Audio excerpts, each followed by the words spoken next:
Visakha steel plant person మాత్రమే కాదని, తెలుగు ప్రజల ఆత్మగౌరవమని భీమిలి ఎమ్మెల్యే గంటా శ్రీనివాసరావు అన్నారు. సింహాచలం ఆలయంతో జరుగుతున్న పవిత్ర ఉత్సవాల్లో పాల్గొన్నారు. అనంతరం ఆయన మీడియాతో మాట్లాడారు.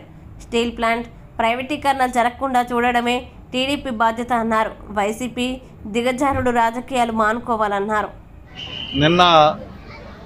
మొన్న ఎమ్మెల్సీగా తెలుగుదేశం పార్టీ దయతో, అంటే ఎందుకు దయతో అంటున్నానంటే మేము క్యాండిడేట్ పెట్టకపోవడం వల్ల గెలిచిన ఒక సీనియర్ నాయకులు, అలాగే మొన్నే జరిగిన ఎన్నికల్లో రాష్ట్రంలోనే భారీ మెజార్టీతో ఓడిపోయిన వ్యక్తి మాజీ మంత్రి, ఇటువంటి వాళ్ళందరూ కూడా కొన్ని వ్యాఖ్యానాలు దాని మీద మాట్లాడటం కూడా జరుగుతూ ఉంది.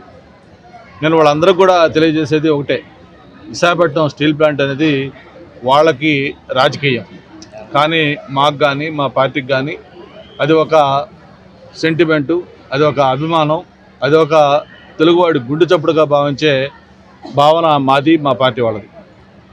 తెలుగుదేశం పార్టీ వైఖరి ఏంటో చెప్పాలని చెప్పని నిన్న ఆ నాయకులు ఈ స్టీల్ ప్లాంట్ దీని మీద మాట్లాడడం జరుగుతూ ఉంది. మరి వాళ్ళు నిక్కర్లు వేసుకోకముందే తెలుగుదేశం పార్టీ స్టీల్ ప్లాంట్ పట్ల ఎలా ఉంటుందో ఏంటనేది వాజ్పేయి గారు ప్రధానమంత్రిగా ఉండగా, నేను ఎర్రవనాయుడు గారు, ఎంవీఎస్ మూర్తి గారు, మేమందరం ఎంపీలుగా ఉండగా ఆ రోజు డిజిన్వెస్ట్మెంట్ ప్రపోజల్ వస్తేనే చంద్రబాబు నాయుడు గారి చొరవతోటి ఆ రోజు వాజ్పేయి గారిని కలిసి ఆ స్టీల్ ప్లాంట్ ఎట్టి పరిస్థితుల్లో కూడా డిజిన్వెస్ట్మెంట్ ప్రపోజల్ చేయకూడదు, దాన్ని విరమించుకోవాలని ఒత్తిడి తెచ్చి దాన్ని చేసిన ఆ రోజు నుంచి ఈ రోజు వరకు కూడా ఎప్పుడు కూడా స్టీల్ ప్లాంట్ అనేది మాకు ఒక చాలా చాలా ప్రయారిటీతో కూడుకున్న అంశం.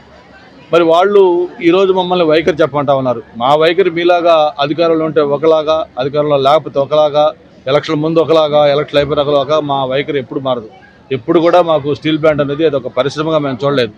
ఎంతోమంది ప్రాణత్యాగంతో పోరాటం చేసి సాధించుకున్న స్టీల్ ప్లాంట్ ఏదో స్టేట్ కోటాలోనో లేకపోతే ప్రాంతాల కోటాలోనో వచ్చిన పరిశ్రమ కాదు, అది ఎంతోమంది ప్రాణత్యాగం చేసింది. అందుకే తెలుగువాడి గుండె చప్పుడుగా దాన్ని మేము భావించడం జరిగింది. ఆ రోజు నేను రాజీనామా చేసినా కానీ, మన పల్లా శ్రీనివాస్ గారు ఆమె నిరాహారదీక్ష చేసినా కానీ, లేకపోతే చంద్రబాబు నాయుడు గారు మన అధికారంలోకి వచ్చిన వెంటనే ఏదైతే మ్యాంగనీస్ ఓరు గన్లు ఎక్స్టెండ్ చేయడం కానీ, మరి సాక్షాత్తు స్టీల్ మినిస్టర్ని విశాఖపట్నం స్టీల్ ప్లాంట్ తీసుకొచ్చి మొత్తం ఆయన్ని విజిట్ చేయించి ఆయనతో కూడా ఒక స్పష్టమైన హామీ ఇప్పించడం కానీ, ఇట్లా ఏ రకంగా చూసుకున్నా కూడా తెలుగుదేశం పార్టీ చాలా స్పష్టమైన దీంతో వైఖరితోటి స్టీల్ ప్లాంట్ కాపాడుకోవడం కోసం అన్ని ప్రయత్నాలు చేస్తూ ఉంది.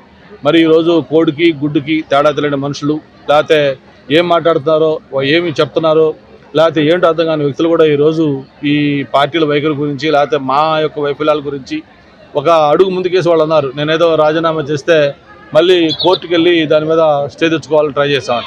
వాళ్ళకి అంత అజ్ఞానంగా ఉన్నారు వాళ్ళు. నేను రాజీనామా చేసిన 3 సంవత్సరాల పాటు ఆ రాజీనామా మీద ఉలకలేదు పలకలేదు. నేను స్వయంగా స్పీకర్ని కలిసి రాజీనామా ఆమోదించమని చెప్పాను. స్పీకర్ ఫార్మెట్లో ఇచ్చాను. ఎంటీ లెటర్ మీద సంతకం పెట్టి స్పీకర్కి అడ్రస్ చేస్తూ మీకు ఏదన్నా దీంట్లో నిబంధనలు అడ్డొస్తుంటే ఏ ఫార్మెట్లో కావాలో ఆ ఫార్మెట్ రాసుకోమని చెప్పి ఇవ్వడం జరిగింది. స్వయంగా ఆయనతో మాట్లాడడం జరిగింది. ఈ జర్నలిస్ట్ ఫోరం వాళ్ళతో కూడా పంపించడం జరిగింది. అవన్నీ 3 ఏళ్ళు దాని మీద ఉలకకుండా పలకకుండా క్వైట్గా ఉండి 2 నెలల్లో ఎలక్షన్లు వస్తాయనగా, ఆ ఎమ్మెల్యే టెన్యూర్ అయిపోతుందనగా కేవలం రాజకీయం చేయడం కోసం ఆ రోజు ఎమ్మెల్యేల ఎమ్మెల్సీ ఎన్నికొచ్చింది. ఎమ్మెల్సీ ఎలక్షన్ అంటే ఒక ఎమ్మెల్యే ఓటు ఇంపార్టెంట్ కాబట్టి అప్పటికప్పటికి హఠాత్తుగా ఈ రాజీనామా గుర్తొచ్చింది. హడావుడిగా కనీసం సంప్రదించకుండా మాట్లాడకుండా నాకు ఎలక్షన్లో ఓటు లేకుండా చేయాలనే ఉద్దేశంతో ఆ రోజు దాన్ని హడావుడిగా రాజీనామా దాన్ని యాక్సెప్ట్ చేస్తే, ఆ రోజు నేను కోర్టుకు వెళ్ళింది కూడా ఏదైతే ఆ ఎమ్మెల్సీ ఎన్నిక ఉందో దాంట్లో నాకు ఓటు వేసుకునే అవకాశం కల్పించమని చెప్పాను.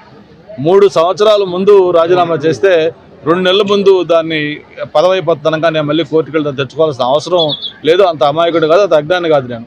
అది కూడా తెలుసుకోకుండా ఈరోజు కోర్టుకు వెళ్ళారు కదా అంటున్నారు. కోర్టుకు వెళ్ళాల్సిన అవసరం ఉంటే నేను స్పీకర్ ఫార్మెట్లో ఇవ్వను. ఆ రోజు మాకు చిత్తశుద్ధి ఉంది, ఒక కమిట్మెంట్ ఉంది. అందుకే దానికోసం అటువంటి నిర్ణయాలు తీసుకున్నాం. ఈరోజు కూడా ఒకటే చెప్తా ఉన్నాం, స్టీల్ ప్లాంట్ అనేది మా గుండె చప్పుడే కాదు, తెలుగువాడి గుండె చప్పుడు, మా అందరి బాధ్యత. మీకు కూడా చేతనైతే సహకరించండి. దాన్ని కొంచెం బలోపేతం చేయడం కోసం ఏం చేయాలో ఒక కన్స్ట్రక్టివ్ అడ్వైజులు ఇవ్వండి తప్ప చౌకబారు విమర్శలు చేసి చరిత్రహీనులుగా కావద్దని చెప్పని వైసీపీ పార్టీ నాయకులకి, వైసీపీ పార్టీ పెద్దలకు అందరూ కూడా తెలియజేసుకుంటూ, మొన్న ఎన్నికల్లో ప్రజలు 11 సీట్లు ఇచ్చారు. మీరు ఇలాంటి వైఖరే కానీ ప్రదర్శిస్తూ ఉంటే రేపు జరిగే ఎన్నికల్లో ఆ ఒకటి పోయి చివరికి 0